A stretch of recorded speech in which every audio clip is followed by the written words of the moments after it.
açtım seni gördüm, ente çağladım seni sevdim.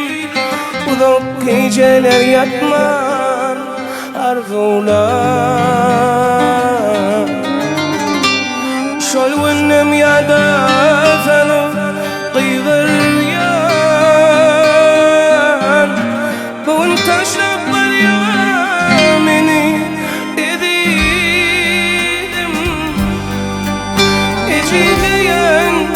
ecileyen hem ağlayan. Gitmeydi de çöküp yalvar ya. Dinlemedi, yıkıp gitti garip gönlüm. Ben bilmedim taştan mı yüreğim.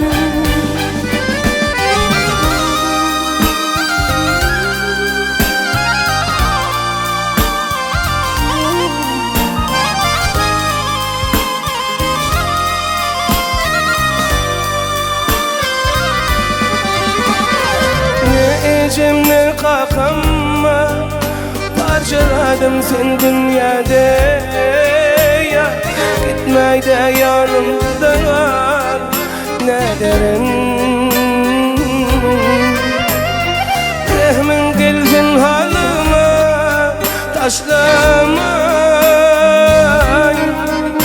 Bugün yanlıyım var ya beni edim,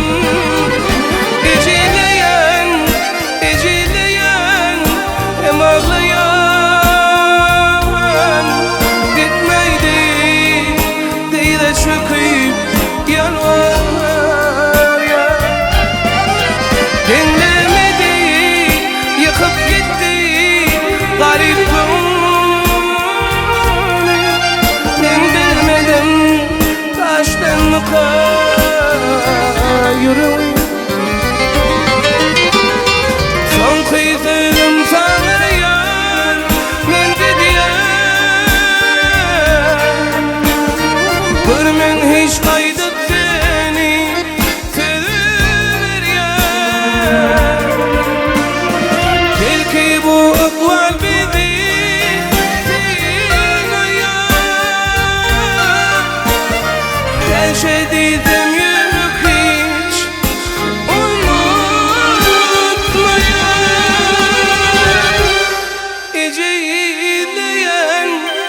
Ecileyen hem ağlayan. Gitmeydi de çöküp yalvar.